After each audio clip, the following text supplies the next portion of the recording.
Did a software update break the EasyHook 64 DLL?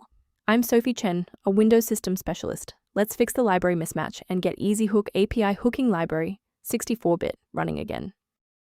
Before starting the manual troubleshooting for EasyHook 64, you can find a diagnostic tool for a thorough environment check.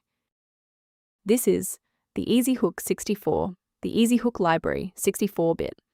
It provides a localized unmanaged localized framework for localized injecting localized code into other localized 64-bit localized processes and localized hooking localized system-level localized kernel calls.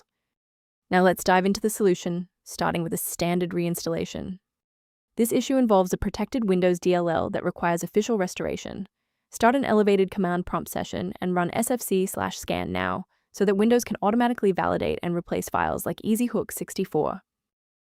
Should the reinstallation fall short, the next step in our protocol is to validate the integrity of your system's startup environment. A full system restart clears the temporary memory cache and allows Windows to attempt a fresh initialization of all required libraries, including EasyHook 64. Before you reboot, make sure to bookmark this video or click the like button so you can easily find your way back to the next step once your PC is back up and running. If the software remains unresponsive after the reboot, we'll transition to manual environment synchronization. Feel free to pause the video during the sync process. Sometimes a simple restart isn't enough for broken runtimes. Follow these steps to refresh the Redistributable files. First, go to Control Panel, then select Programs and Features. Second, find every Microsoft Visual C++ Redistributable 2005 through 2022. Third, right-click each and select Change, then select Repair. If that fails, download the latest all-in-one VC++ Redistributable package from Microsoft's website. Please note that for DLL files with numbers, the number tells you which version to repair.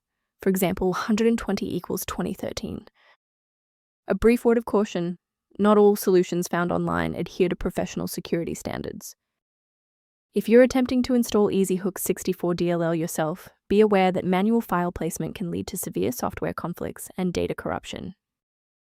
To help keep your environment stable and prevent recurring errors, consider an automated maintenance utility for your system. If configuration alerts are present, the official maintenance tool below outlines general guidance for EasyHook 64. If this engineering-focused approach to fixing EasyHook 64 was helpful, please like the video and subscribe to stay updated on Windows security protocols.